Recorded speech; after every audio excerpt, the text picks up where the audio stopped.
Hello, everyone, and welcome to another book club episode. I'm joined again by the author of multiple novels, including her latest one, which we talk a lot about in the previous episode, that came out in April. It is a YA thriller titled You Belong to Me. Please welcome Hayley Krischer.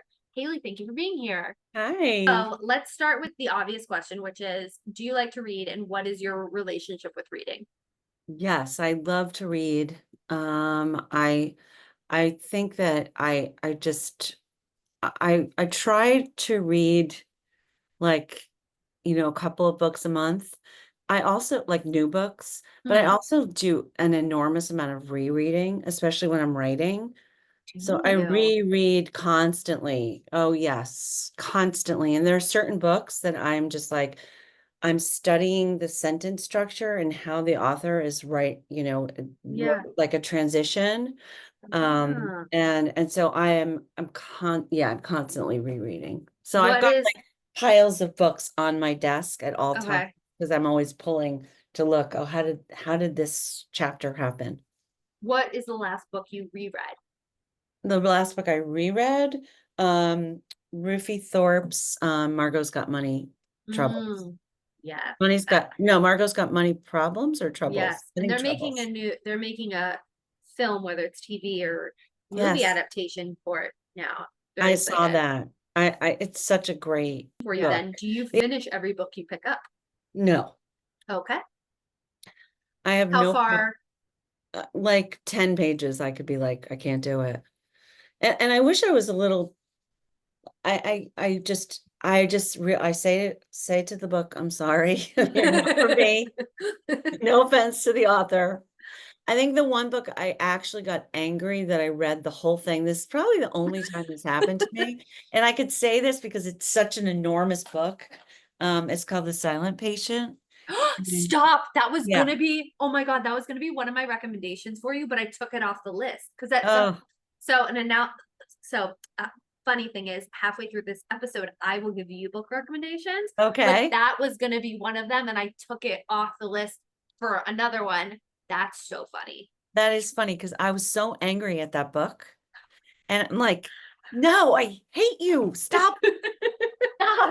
Everything about it drove me absolutely crazy. It just felt so canned and so fake. And I didn't believe a word that the guy was saying. And I was just so mad and my husband would say to me every day, how's your relationship with the book going? And I'm like, I hate this book. Um, because I'm like I write almost every day. I would say during the day, I read a lot and I try to read at night, but then I always end up falling asleep. And Mhm. then I also read on Libby or Audible and listen. And that is, during With the it. day. Audiobooks I listen to during my 9 to 5 all day long and I love them. It's great. I also recently, my sister and I got a subscription to Everand, which Oh, is like a alternative to say Kindle Unlimited or Audible. And so you can pay a subscription to get one book a month, or you pay a subscription to get 3 books a month, and you can get either e-readers or audiobooks.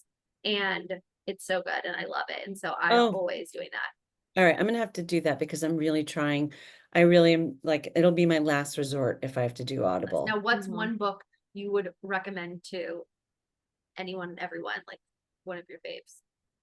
Oh, um, I mean, I love, um, it depends. Okay, so it depends on what genre they Okay. like. So if people like something that's like very crazy, I would recommend like that's fantasy and then also has a lot of like sex in it, but like specifically sex with a merman. Um, I knew Okay. you didn't expect me to say that. I didn't. Yes, I am talking about Melissa Broder's The Pisces. And it is like it's one of my favorite books. I love it so much. Okay. It's about mental illness and about this love affair with this merman and loneliness. And it's one of my favorite books. And I also would recommend Bunny, by Mona Awad, which is another one of my favorite books. My sister and I just read that in March. and we both walked out with different confusion and different opinions of, I'm trying to think of how to say this without doing a spoiler, like what was real or not real kind of thing. Like, Yeah. And what I think, I'm a very literal person compared to her when it comes to creative things. And so she walked out with a different opinion than me. And I had more confusion because I'm such a literal person. Yeah. I could see a literal person being very confused by that book. Surprisingly, I'm not like a big thriller person. I know. Isn't You Belong to Me in that genre? I didn't mean for it to be a Yeah. thriller. I meant it more to be, I would say, okay, I would say psychological thriller. Yeah. I'm very You didn't like into the the silent psychological. patient. Yes. Yeah. Much But more in the yeah, psychological okay. element. Yeah. But it's interesting because I think that that's a genre. So thrillers and mysteries are like my go-to, easy to pick up, could like always enjoy. I say it's like eating in a bag of chips. Like I'm just eating all of them. And I have found as I delve more into the genre that there's such a different, and I think this could be said for every genre, so I'll just state that. But like your book, You Belong to Me, I think has such a literary aspect to it, because I think you delve so deeply into the characters and these other themes while still being like a thriller. There's obviously your normal mystery, then there's like a psychological thriller where there's like such twists and turns, like a Frida McFadden, the housemaid kind of thing. And I think there's just so many layers. There's ones that are really gory, like, so I think it's just like it kind of, the element of suspense is, I think, what they all have Yeah. together. I think that's a good point because, like, for instance, I loved God of the Woods. Is that a thriller? Yes. And it's Okay. interesting you say that, because I was expecting, because it got such high praises and I read it and I enjoyed it, but I was expecting it to be more suspenseful, more psychological, more thrillery. And I Mm, think it was more literary, with like how detailed, how many characters were talked about, the yeah. relationships between them, the time frames in like between years and decades and things like that. So yes, that's interesting.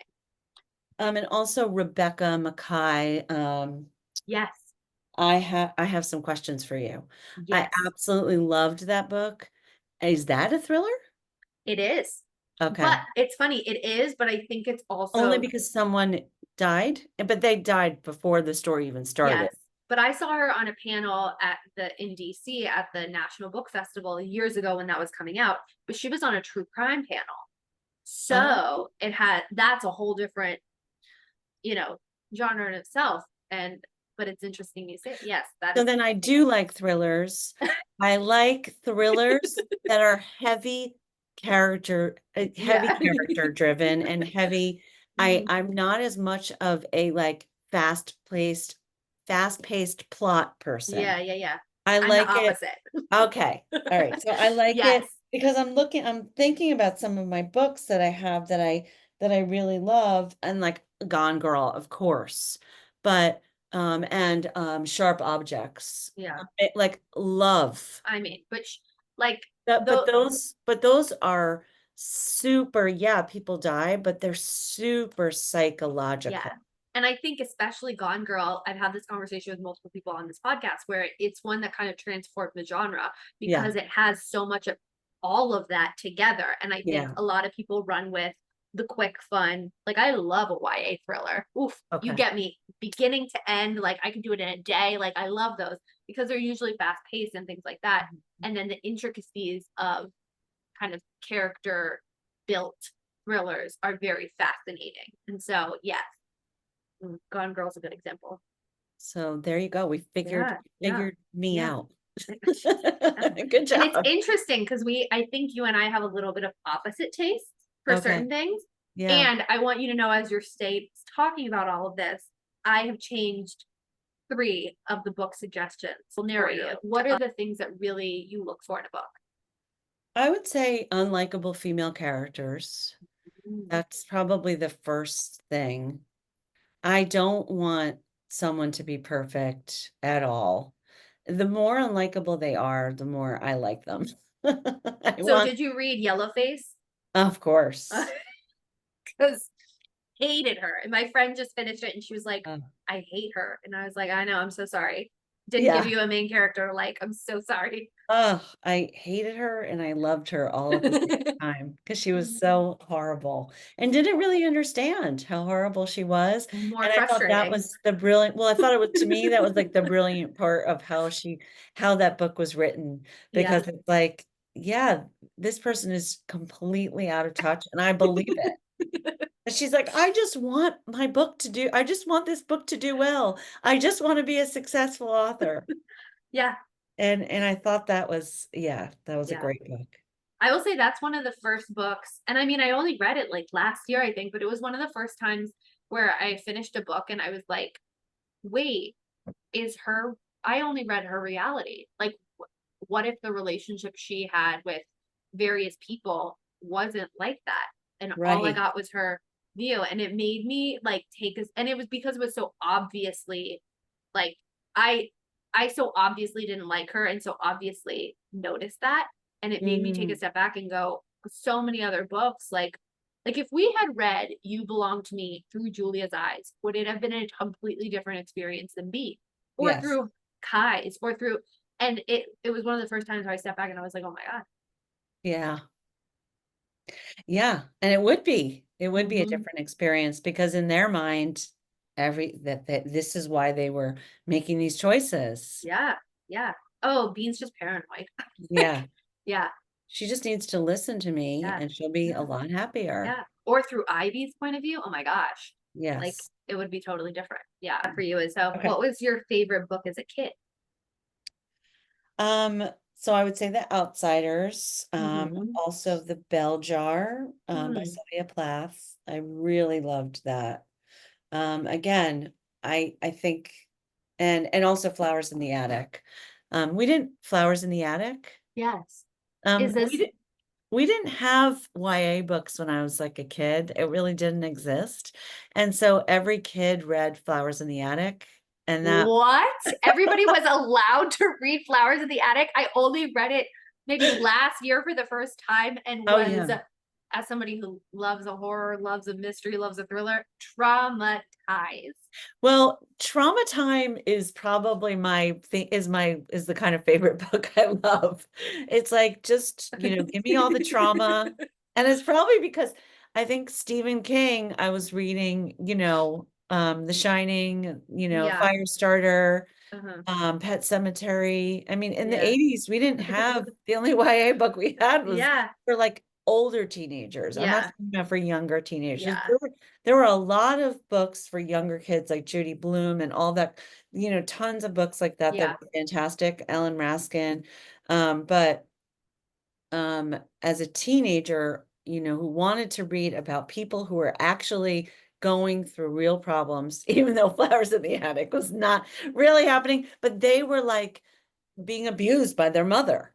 You I know, mean, it goes back to you really like deep characters I and do. relationships. So that Mm. makes sense. And Alrighty. So now I'm going to give you my book suggestion for you. The next one I kept on my list, even though it's a thriller, because I think you'll like the character element of it. So it's called The Quiet Tenant by Clemens Michaelin, I think is how you pronounce the last name. I might be wrong. And it is in 3 different points of view. The first one is this woman who has been kidnapped and is being held captive by this man. The second point of view is his teenage daughter. And the third point of view is his girlfriend. ooh, And so all of these women have a different relationship with this obviously like horrible man. oh, But how do they relate to him? What do they think of him? And then the biggest part is like, will the girl who's kidnapped make it out? And does she ever, meet any of these other women? And like, how did they all kind of come together? And it was just really interesting to see those 3 points of view around this one singular person. ooh, That that one. sounds good. And then the next one is I have an arc for it. It comes out in July. And it's called Her Many Faces by Nikki Cloak, and she will be a guest on this podcast this season. And Hmm. this one I wonder if you'll find interesting because it is written in second person. Is that when you're like, you, blah, blah, blah, blah, blah? Yes. Yes, okay. So the whole book is written in second person, Oh. every chapter. which threw me for a loop, let me tell you. Mm. And it basically is about this one character, Catherine, Katie, Kate, goes by a bunch of different names. And she is arrested for the murder of a bunch of these men in this club restaurant. And we are introduced to her and are introduced to the trial of this crime through different men in her life. So through her father, through an ex-boyfriend, through her lawyer, through a journalist, and the whole story is told through all of their points of view. And they're talking about her. You did this, whatever, and then you get to find out what really happened, who she was as a kid up to an adult, and it was just very fascinating look at who Mm. Catherine is. Okay. That I sounds think you really like that good. one. And then the next one is Real Americans by Rachel Gong. I don't know if you've ever read it. You've No, probably I seen haven't. it. And Yes. it's 3 generations of a story being told. And the way that it's outlined is the first chunk is told by the mother, the second chunk is told by her son, and the third is told by the mother's mother, so the grandmother, Ooh. and different time periods. And it's about generational trauma and different experiences in the United States and cultural Oh, experiences. wow. And I love that whole it's Rashomon idea. it's so good and Mm. so interesting to just see the different time periods and the different people and how they're affected by the things that happen in their life and how they're intertwined. So it was so good. The next one you may have read because it was really popular, Blue Sisters by Coco Malors. I had a hard time with that book. Really, Yeah, and I I don't I loved w it. I didn't want to have a hard time.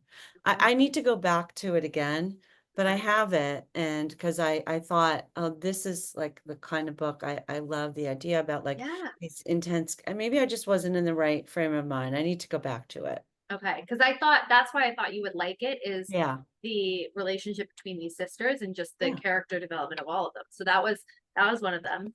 And then Haley, thank you so much for being here. Now, Thank before I let you go, can you tell everybody where they can get your books and where they can find you? Yes, I always suggest to go to your local bookstore and ask if you can, if they don't have it, if they can order it. And then also at your local library. And if you can't find it there, then you could go to Amazon, Barnes and Noble, and Bookshop, right? Bookshop.org. Bookshop.org. Yes, you can. It's always supporting local bookstores if you order it from bookshop.org. And then you can find me on Instagram. I'm probably there mostly. I'm also on Threads, and I'm Hayley Krischer at Hayley Krischer. But you can also find me. My website is hayleyKrischer.net. Awesome.